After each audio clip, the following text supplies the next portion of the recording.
Berman. All right, let's get a little more reaction here with former Senator Scott Brown from Massachusetts, now a Fox News contributor, and Fred Barnes, executive editor of the Weekly Standard. Gentlemen, great to have both of you. Senator Brown, your thoughts to these latest revelations regarding Hillary Clinton?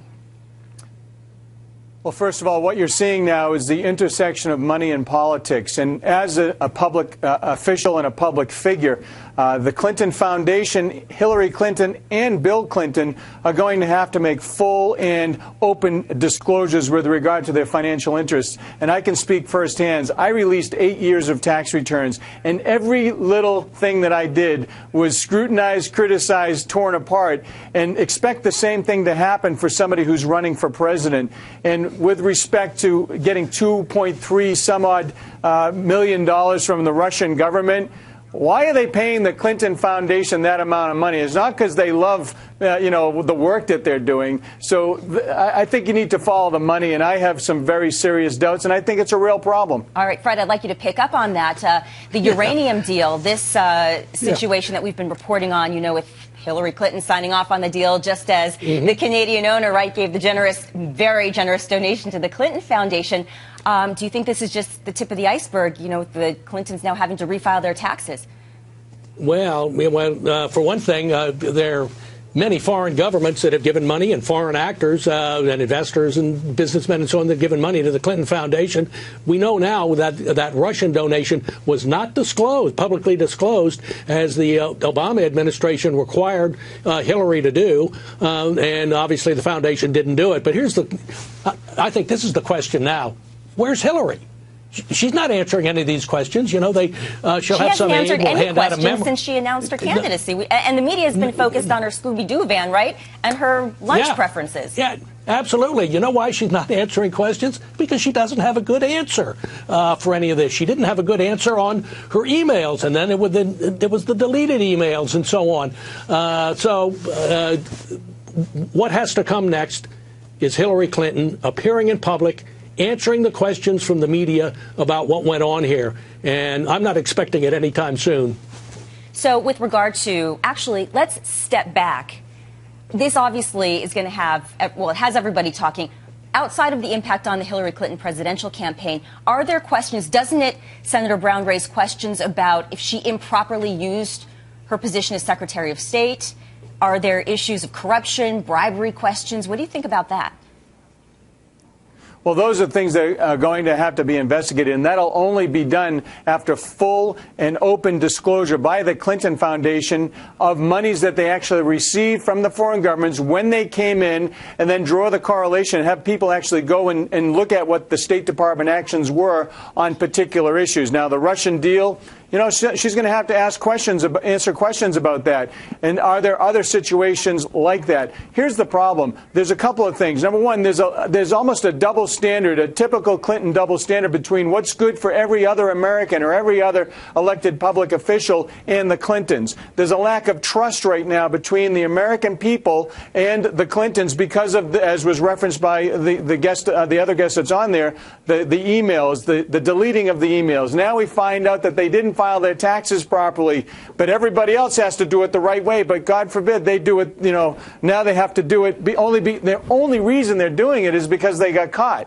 So it's a double standard. They need to step up. Okay, so as far as the campaign and these implications, do you think that voters, Fred, are jaded? As I said, Clinton scandal du jour, we're talking about all of them. Do you think that this could sort of have a reverse reaction where voters actually start to sympathize with the Clintons and work with Hillary? No, not this time. Not this time. I think, if Republicans were ganging up on her and pounding her unfairly and so on, then there would be. But not on this, because Hillary's obviously in hiding. The Clinton strategy, they have a classic strategy. One, they try to just drag it out for a long time without answering anything, just drag it out and hope the press will get tired of it and move on to something else again. And then they like to demonize their accuser. So I think Peter Schweizer, the author of this book about all the donations to the Clinton Foundation, is going to be in for some tough sledding, because the Clintons will go after him personally. And Willie, yep, I'm sorry, go ahead. No, Fred, it's interesting you mentioned their strategy of dealing with these scandals and questions about how they conduct business and campaign.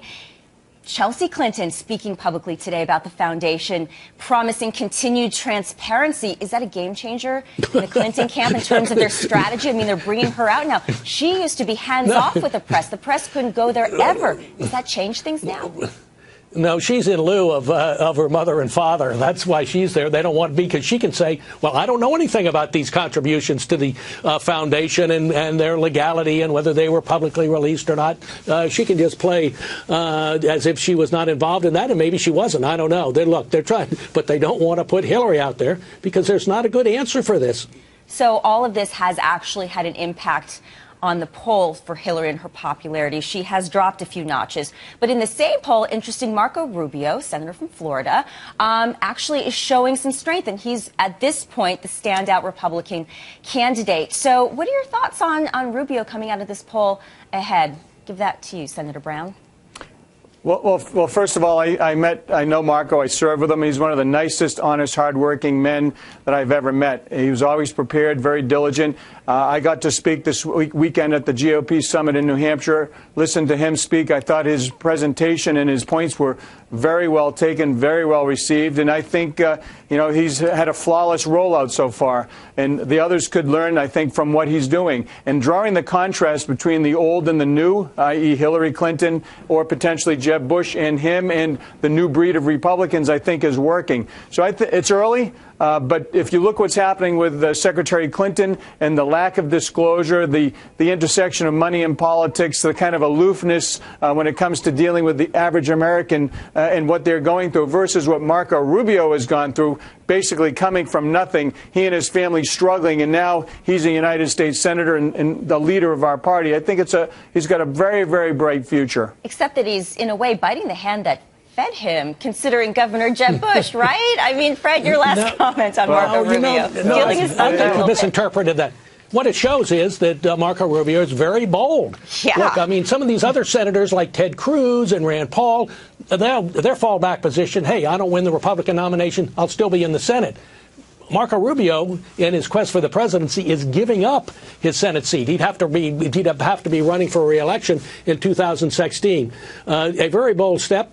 And he's also one who has, along with Senator Mike Lee of Utah, a sweeping tax reform plan that would get rid of the tax on capital gains and dividends. Very strong stuff. Year and a half to go, though. We'll see. Thank you so much for your insights, gentlemen. Fred Barnes and Senator Scott Brown. Really great to chat with both of you. Thank you, Fred. Okay. Thanks. We want to know what you think here. Here's our question tonight. Will Hillary's skeletons keep her from winning the nomination? Log on to jerrywillis.com and vote.